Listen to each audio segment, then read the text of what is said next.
ನಾನಿಲ್ಲಿ 2 ಸ್ಪೂನ್ ಆಗುವಷ್ಟು ಲವಂಗ, ಮೆಣಸು, ಏಲಕ್ಕಿ, ಚಕ್ಕೆ ಹಾಗೂ ಧನಿಯಾ ಕಾಳು, ಹಾಗೆ 2 ಸ್ಪೂನ್ ಆಗುವಷ್ಟು ಬಿಳಿ ಎಳ್ಳನ್ನು ಕೂಡ ತಗೊಂಡಿದ್ದೀನಿ. ನಿಮಗೆ ಯಾವುದು ಎಕ್ಸ್ಟ್ರಾ ಬೇಕಾದ್ರೆ ಮಸಾಲೆನ ಅದನ್ನು ಕೂಡ ಮಿಕ್ಸ್ ಮಾಡ್ಕೋಬಹುದು.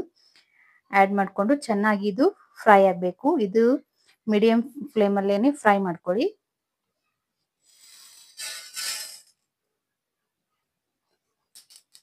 ಇದನ್ನ ಲೋ ಫ್ಲೇಮ್ ನಲ್ಲೇ ಚೆನ್ನಾಗಿ ಫ್ರೈ ಮಾಡ್ಕೋಬೇಕು.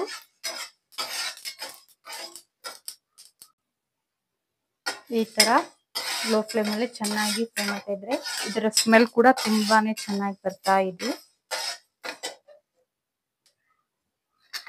ಈಗ ಇದು ತುಂಬಾ ಚೆನ್ನಾಗಿ ಫ್ರೈ ಆಗಿದೆ, ಹುರ್ಕೊಂಡಿದ್ದಾಯ್ತು. ಈಗ ಇದನ್ನ ನಾನು ಪೌಡರ್ ಮಾಡ್ಕೋತೀನಿ. ನೋಡಿ, ಈ ತರ ನೀಟಾಗಿ ಫೈನ್ ಆಗಿ ಪೌಡರ್ ಮಾಡ್ಕೋಬೇಕು. ಈ ಪೌಡರ್ನ ಚಿಕನ್, ಮಟನ್ ಕೂಡ ಸಾಂಬಾರ್ಗೆ ಯೂಸ್ ಮಾಡ್ಕೋಬಹುದು. ಟೇಸ್ಟ್ ಕೂಡ ತುಂಬಾ ಚೆನ್ನಾಗಿ ಬರುತ್ತೆ. ಈಗ ನಾನಿಲ್ಲಿ ಮಸಾಲಾ ರೆಡಿ ಮಾಡ್ಕೋತಾ ಇದ್ದೀನಿ. ಇದಕ್ಕೆ ಚಕ್ಕೆ, ಲವಂಗ, ಮೆಣಸು, ಬೆಳ್ಳುಳ್ಳಿ ಹಾಗೆ ಕೊತ್ತಂಬರಿ, ಅಲ್ಲ ಕೂಡ ಮಿಕ್ಸ್ ಮಾಡ್ಕೋಬೇಕು. ಇದನ್ನು ಕೂಡ ಚೆನ್ನಾಗಿ ಗ್ರೈಂಡ್ ಮಾಡ್ಕೋಬೇಕು, ನುಣ್ಣಗೆ ರುಬ್ಕೋಬೇಕು.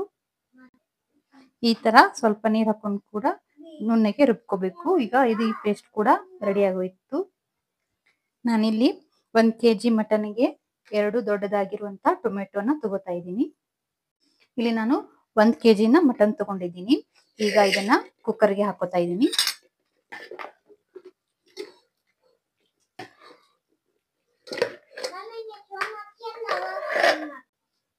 ಈಗ ಇದಕ್ಕೆ ಒಂದು 1/2 ಸ್ಪೂನ್ ಅಷ್ಟು ಉಪ್ಪು, ಹಾಗೆ 1/2 ಸ್ಪೂನ್ ಅಷ್ಟು ಅರಿಶಿನ ಪೌಡರ್ ಕೂಡ ಹಾಕೋತಾ ಇದ್ದೀನಿ. ಇಲ್ಲ ಹಾಗೆ 2 ಕಟ್ ಮಾಡ್ಕೊಂಡಿರುವಂತ ಟೊಮೆಟೊನ ಕೂಡ ಹಾಕೋತಾ ಇದ್ದೀನಿ.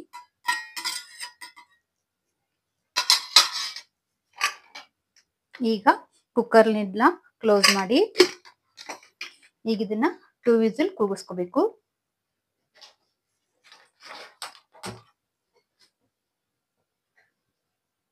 ಇದನ್ನ ಮೀಡಿಯಂ ಉರಿಯಲ್ಲಿನೇ 2 ವಿಸಿಲ್ ಕೂಗಿಸ್ಕೊಳ್ಳೋಣ. ಈಗ ಇದಕ್ಕೆ ಗ್ರೇವಿ ಮಾಡ್ಕೊಳಕ್ಕೆ ಅರ್ಧ ತೆಗೆದುಕೊಂಡಿದ್ದೀನಿ ನಾನು ಸಪ್ರೇಟ್ ಆಗಿ. ಈಗ ಅದಕ್ಕೆ ಸ್ವಲ್ಪ ಅರಿಶಿನ ಪೌಡ್ರು,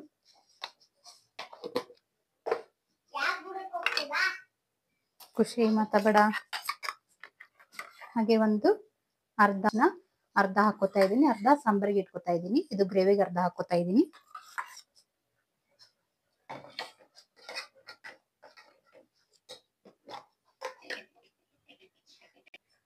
ಹಾಗೆ 1 ಸ್ಪೂನ್ ಅಷ್ಟು ಗ್ರೀನ್ ಚಿಲ್ಲಿ ಪೇಸ್ಟ್ ಕೂಡ ಹಾಕೋತಾ ಇದ್ದೀನಿ. ಹಾಗೆ ರುಚಿಗೆ ತಕ್ಕಷ್ಟು ಉಪ್ಪು ಕೂಡ ನೀವು ಉಪ್ಪು ನೋಡ್ಕೊಂಡು ಹಾಕೊಳ್ಳಿ.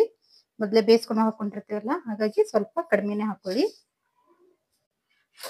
ಹಾಗೆ ಈಗ ಒಂದ್ ಸ್ವಲ್ಪ ಅರ್ಧ ತೆಂಗಿನಕಾಯಿ ರುಬ್ಕೊಂಡಿರೋದನ್ನ ಹಾಕೋತಾ ಇದ್ದೀನಿ. ಈಗ ಚೆನ್ನಾಗಿ ಮಿಕ್ಸ್ ಮಾಡ್ಕೊಳ್ಬೇಕು. ಹಾಗೆ ಸ್ವಲ್ಪ ಕಟ್ ಮಾಡ್ಕೊಂಡಿರುವಂತ ಕೊತ್ತಂಬರಿ ಕೂಡ ಉದುರಿಸ್ಕೊತಾ ಇದ್ದೀನಿ. ನೋಡಿ, ಈ ತರ ಮಟನ್ ಗ್ರೇವಿ ಸುಕ್ಕ ಕೂಡ ರೆಡಿ ಆಯ್ತು. ಈಗ ಮಟನ್ ಸಾಂಬಾರ್ ಕೂಡ ರೆಡಿ ಮಾಡ್ಕೊಳ್ಳೋಣ. ಅರ್ಧ ತೆಗೆದಿಟ್ಕೊಂಡಿರುವಂತ ಮಟನ್ ಸಾಂಬಾರಿಗೆ ಮಾಡ್ಕೋಬೇಕು. 2 ಸ್ಪೂನ್ ಅಷ್ಟು ಇಲ್ಲಿ ನಾನು ಚಿಲ್ಲಿ ಪೌಡರ್ನ ಹಾಕೋತಾ ಇದ್ದೀನಿ. ಹಾಗೆ ರುಬ್ಕೊಂಡಿರುವಂತ ಹಸಿ ಮಸಾಲಾ ಪೇಸ್ಟ್, ಹಾಗೆ ರುಚಿಗೆ ತಕ್ಕಷ್ಟು ಉಪ್ಪು. ಬೇಯಿಸ್ಕೊಳ್ಳುವಾಗ ಮಟನ್ಗೆ ಉಪ್ಪು ಹಾಕೊಂಡಿರ್ತೀವಲ್ಲ, ಹಾಗಾಗಿ ಸಾಂಬಾರಿಗೆ ನೋಡ್ಕೊಂಡು ಹಾಕೊಳ್ಳಿ. ಈಗ ಕೊಬ್ಬರಿಯನ್ನು ಹಾಕೋತಾ ಇದ್ದೀನಿ. ರುಬ್ಕೊಂಡಿರ್ಕೊಟ್ರೆ ನಿಮಗೆ ಸಾಂಬಾರ್ ಕ್ವಾಂಟಿಟಿ ಎಷ್ಟು ಬೇಕೋ ಅಷ್ಟು ನೋಡ್ಕೊಂಡು ನೀರನ್ನ ಹಾಕೊಳ್ಳಿ. ಈಗ ನಾನು ನೀರನ್ನು ಕೂಡ ಹಾಕೋತಾ ಇದ್ದೀನಿ. ನೋಡಿ, ಈ ತರ ಮಟನ್ ಸಾಂಬಾರ್ ಕೂಡ ಕುದೀತಾ ಇದೆ. ಈಗ ಅದಕ್ಕೆ ಹೆಚ್ಚಿಕೊಂಡಿರುವಂತ ಕೊತ್ತಂಬರಿ ಹಾಕೋತಾ ಇದ್ದೀನಿ. ಹಾಗೆ ಈಗ ಮಾಡ್ಕೊಂಡಿರುವಂತ ಡ್ರೈ ಮಸಾಲ ಕೂಡ ಒಂದು 1/2 ಸ್ಪೂನ್ ಆಡ್ ಮಾಡ್ಕೊತಾ ಇದ್ದೀನಿ.